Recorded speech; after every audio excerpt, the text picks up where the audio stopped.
لە ماوەی سی ڕابردوودا لە ڕێگەی 14 درۆن هێرش کراوەتە سەر چەندین ناوچەی جیاوازی هەرێمی کوردستان و کێڵگەنەوتیەکان. فڕۆکەخانە و سەنگەرەکانی پێشمەرگا بە ئامانج گیراون. حکوومەتی هەرێمی کوردستانی هۆشداری دەدات و ڕایدەگەێنێت کە ناسنامەی هێرشکارانی دەست نیشان کردووە.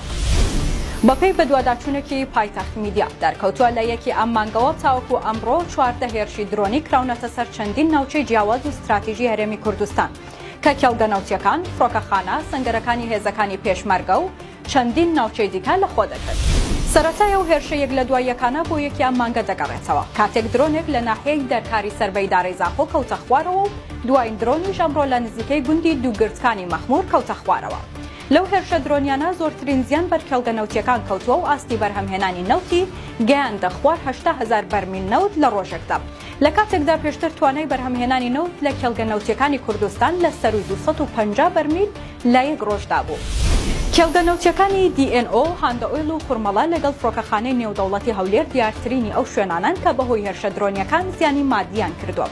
تاوەکو ئێستا کارکردن لە بەشێک لە کێڵگەکان بەردەوامە بۆ چارەسەرکردنی کێشەکان. حکوومەتی هەرێمی کوردستان و حکوومەتی فیدراڵ لێکۆڵینەوەیان دەست پێ کردووە بۆ ئاشکراکردنی شوێنی هێرش و ناسنامەی هێرشکاران و بەپێی زانیاریەکان ناسنامەی هێرشکاران ئاشکرا بووە و لە چەند ڕۆژی داهاتوودا بۆ ڕای گشتی ئاشکرای دەکات.